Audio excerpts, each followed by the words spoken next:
വാർത്തകൾ അധികാരികളുടെ ശ്രദ്ധയിൽപ്പെടുത്തുന്നതിനൊപ്പം അതിൽ തുടർ നടപടി ഉണ്ടാകും വരെ കൂടെ ഉണ്ടാകുമെന്ന ഉറപ്പാണ് മറ്റുള്ള വാർത്താ മാധ്യമങ്ങളിൽ നിന്ന് 24 എപ്പോഴും വ്യത്യസ്തമാക്കിയിട്ടുള്ളത്. ഇത് എൻ്റെ അഭിപ്രായമല്ല, പ്രേക്ഷകർ പറയുന്നതാണ്. ആ കാര്യം കഴിഞ്ഞ കാലങ്ങളിൽ പ്രേക്ഷകർക്ക് ഒരുപാട് തവണ മനസ്സിലായിട്ടുണ്ട്. ജനങ്ങളുടെ എണ്ണിയാൽ ഒടുങ്ങാത്ത ദുരിത കാഴ്ചകൾ ഈ കാലയളവിൽ പുറത്തു കൊണ്ടുവന്നിട്ടുണ്ട്. അതിൽ എണ്ണിയാൽ തീരാത്ത വാർത്തകളിൽ തുടർ നടപടികളും ഉറപ്പാക്കിയിട്ടുണ്ട്. അത്തരത്തിൽ അടിയന്തര ഇടപെടൽ ഉറപ്പാക്കിയ ഒരു വാർത്തയിലേക്ക് ഇനി ഞാൻ കടക്കുന്നു. കോഴിക്കോട് പണിക്കർ റോഡിലെ അപകടാവസ്ഥയിലുള്ള ഫ്ളാറ്റ് സമുച്ചയത്തിലെ താമസക്കാരുടെ ദുരിതക്കാഴ്ച ഇന്നലെയാണ് 24 സംപ്രേഷണം ചെയ്തത്. വാർത്ത റിപ്പോർട്ട് ചെയ്ത് ഒരു ദിവസം കഴിഞ്ഞപ്പോൾ അതിൽ തുടർ നടപടിയും വന്നു. 24 ഇമ്പാക്ട് അപകട സാഹചര്യത്തിലുള്ള മുഴുവൻ കുടുംബങ്ങളെയും പുനരധിവസിപ്പിക്കുമെന്ന് കോഴിക്കോട് മേയർ ഡോക്ടർ ബീന ഫിലിപ്പ് 24 പറഞ്ഞു. ഉടൻ തന്നെ താൻ ഫ്ളാറ്റ് സന്ദർശിക്കുമെന്നും മേയർ വ്യക്തമാക്കി. ഞാൻ ഇന്നലെ തന്നെ പറഞ്ഞിരുന്നു, ഡോക്ടർ ബീന ഫിലിപ്പ് ജനകീയ അടിത്തറയുള്ള ഒരു പൊതുപ്രവർത്തകയാണ്, ജനങ്ങളുടെ പ്രശ്നങ്ങൾ മനസ്സിലാകുന്ന മേയറാണ്. അതുകൊണ്ട് തന്നെ ഇക്കാര്യത്തിൽ ഡോക്ടർ ബീന ഫിലിപ്പ് അടിയന്തര നടപടി സ്വീകരിക്കുമെന്ന് ഞാൻ പ്രത്യാശ പ്രകടിപ്പിച്ചു. ആ തസ്ഥാനത്തായില്ല, ഡോക്ടർ ബീന ഫിലിപ്പിൻ്റെ ഇടപെടൽ വന്നു.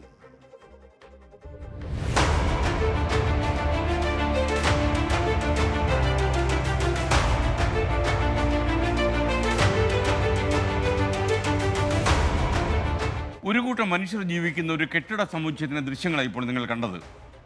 കോഴിക്കോട്ടെ പണിക്കർ റോഡിലുള്ള ഫ്ളാറ്റ് സമുച്ചയത്തിലെ കാഴ്ചകളാണ്. ഏത് നിമിഷവും നിലംപൊത്താമെന്ന അവസ്ഥയിലുള്ള ഫ്ളാറ്റിൽ ഒന്നും രണ്ടുമല്ല 24 കുടുംബങ്ങൾ അന്തി ഉറങ്ങുന്നു. കോർപ്പറേഷൻ നിർമ്മിച്ച ഈ ഫ്ളാറ്റ് എത്രയും വേഗം പുതുക്കി പണിയണമെന്നാണ് ഇപ്പോൾ ഉയരുന്ന ആവശ്യം. കണ്ണുണ്ടായാൽ പോരെ സാർ, കാണണം.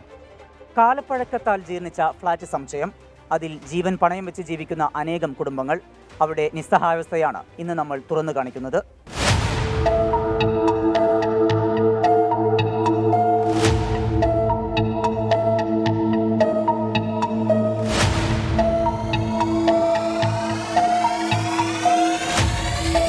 കോഴിക്കോട് മേയർ ബീന ഫിലിപ്പ് തീർച്ചയായിട്ടും ജനങ്ങളുടെ പ്രശ്നങ്ങൾ മനസ്സിലാകുന്ന ഒരു ജനപ്രതിനിധി തന്നെയാണ്.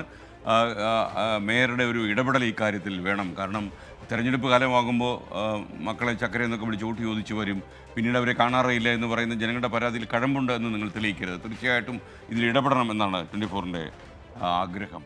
ഓരോ ദിവസവും അടർന്നു വീഴുന്ന കോൺക്രീറ്റ് പാളികൾ, ഭിത്തികളിൽ അടർന്നു പിടിച്ച ആൽമരങ്ങൾ, പൈപ്പുകൾ പൊട്ടിയൊലിക്കുന്നത് കൂടാതെ മഴ പെയ്യുമ്പോൾ മഴവെള്ളത്തിനൊപ്പം ഒലിച്ചിറങ്ങുന്ന കക്കൂസ് മാലിന്യം, ദുരിതക്കയത്തിൽ കഴിയുന്ന കുടുംബങ്ങളുടെ അവസ്ഥ 24 റിപ്പോർട്ട് ചെയ്തിരുന്നു.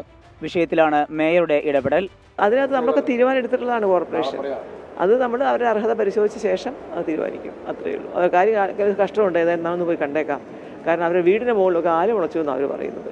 അന്ന് താമസിച്ച ആൾക്കാരതൊക്കെ അന്നേ തന്നെ അതിനെ വെട്ടിക്കളഞ്ഞതിന് പ്രശ്നം വരില്ല, ഒന്നും അവർക്ക് പറഞ്ഞിട്ട് കാര്യമില്ല.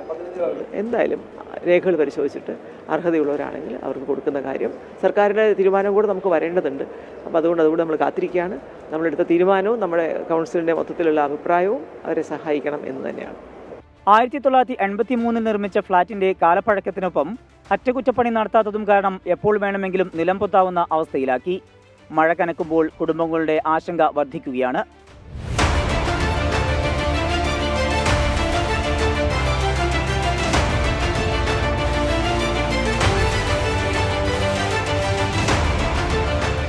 മേയറുടെ ഇടപെടലിൽ സന്തോഷത്തിലാണ് കുടുംബങ്ങൾ.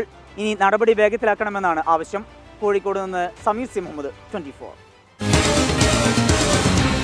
പൊതുജനം കഴുതയല്ല sir. Thank you mayor doctor Beena Philip. സമയോചിതമായ ഈ ഇടപെടൽ എന്തുകൊണ്ടും നന്നായി. ഇങ്ങനെ വേണം പൊതുപ്രവർത്തകർ, ഇങ്ങനെയാകണം.